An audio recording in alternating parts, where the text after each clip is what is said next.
नमः शिवाय। शिव पुराण के अंतर्गत वर्णित भगवान शिव के कल्याणकारी शरीश्वरा अवतार की आज हम आपको पावन कथा सुनाने जा रहे हैं। इस कथा को जरूर सुनिए और वीडियो को लाइक, कमेंट और शेयर जरूर कीजिए। नंदीश्वर कहते हैं, सनत कुमार जी, अब मैं परमात्मा शिव के स्वरेश्वरावतार का वर्णन करूंगा, जिन्होंने धौम्य के बड़े भाई उपमन्यु का हित साधन किया था। उपमन्यु व्याघ्रपाद मुनि के पुत्र थे। उन्होंने पूर्व जन्म में ही सिद्धि प्राप्त कर ली थी और वर्तमान जन्म में मुनि कुमार के रूप में प्रकट हुए थे।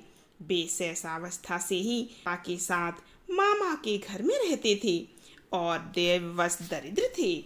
एक दिन उन्हें बहुत कम दूध पीने को मिला, इसीलिए अपनी माता से वे बार बार दूध मांगने लगे। उनकी तपस्विनी माता ने घर के भीतर जाकर एक उपाय किया। उच्च वृत्ति से लाए हुए कुछ बीजों को सिल पर पीसा और उन्हें पानी में घोलकर कृत्रिम दूध तैयार किया। फिर बेटे को पुचकार कर वह उसे पीने को दे दिया। माँ के दिए हुए उस नकली दूध को पीकर उपमन्यु बोले, ये तो दूध नहीं है। इतना कहकर वे फिर रोने लगे। बेटे का रोना धोना सुनकर माँ को बड़ा दुख हुआ।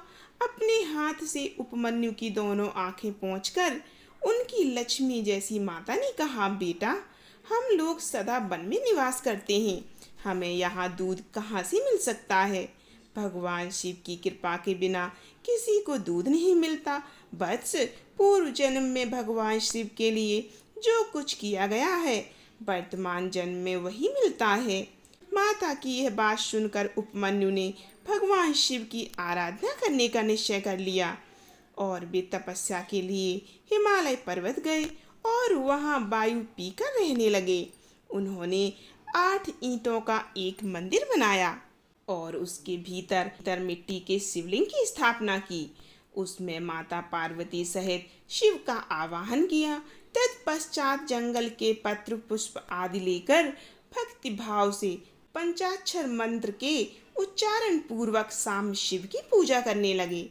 माता पार्वती और शिव का ध्यान करके उनकी पूजा करने के पश्चात वे पंचाक्षर मंत्र का जप किया करते थे। इस तरह दीर्घ काल तक उन्होंने भारी तपस्या की।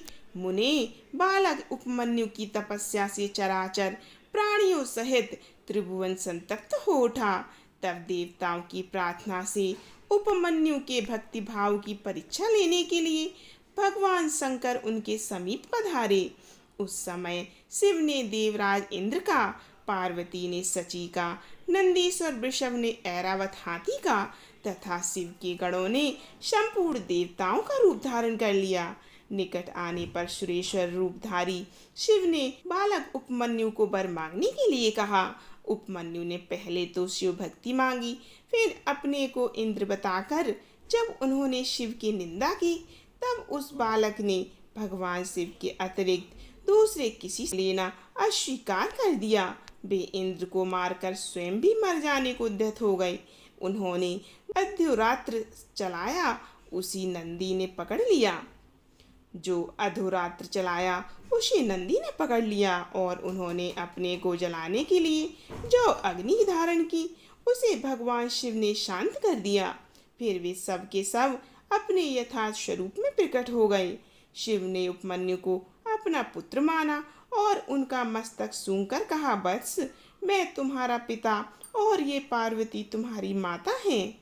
तुम्हें आज से सनातन कुमारत्व प्राप्त होगा। मैं तुम्हारे लिए दूध, दही और मधु के सहस्त्रों समुद्र देता हूँ। भक्ष्य भोज आदि पदार्थों के भी समुद्र तुम्हारे लिए सुलभ होंगे। मैं तुम्हें अमृत तथा अपने गणों का आधिपत्य प्रदान करता हूँ। ऐसा कहकर शंभु ने उपमन्यु को बहुत से दिव्य वर दिए। पाशुपत व्रत, पाशुपति ज्ञान तथा व्रत योग का उपदेश किया, प्रवचन की शक्ति दी और अपना परम पद अर्पित किया। फिर दोनों हाथों से उपमन्यु को हृदय से लगाकर उनका मस्तक सूंघा और देवी पार्वती को सौंपते हुए कहा, ये तुम्हारा बेटा है। पार्वती ने भी बड़े प्यार से उनके मस्तक पर अपना कर कमल रखा और उन्हें अक्षय कुमार पद प्रदान कर दिया। शिव ने संतुष्ट होकर उनके लिए पिंडी भूत एवं अविनाशी साकार क्षीर सागर प्रस्तुत कर दिया। साथ ही योग संबंधी ऐश्वर्य, नित्य संतोष, अक्षय ब्रह्म विद्या तथा उत्तम समृद्धि प्रदान की। उनके कुल और गोत्र के अक्षय होने का वरदान दिया और यह भी कहा कि मैं तुम्हारे इस आश्रम पर नित्य निवास करूंगा। इतना कहकर भगवान शिव तो अंतर्ध्यान हो गए। उपमन्यु वर पाकर प्रसन्नता पूर्वक घर आए। उन्होंने माता से सब बातें बताईं। सुनकर माता को बड़ा हर्ष हुआ। उपमन्यु शब के पूजनीय और अधिक सुखी हो गए। तात, इस प्रकार मैंने आपसे परमेश्वर शिव के स्वरेश्वरावतार का वर्णन किया है। यह अवतार सत्पुरुषों को सदा ही सुख देने वाला है। स्वरेश्वरावतार की यह कथा पाप को दूर करने वाली तथा संपूर्ण मनोवांछित फलों को देने वाली है।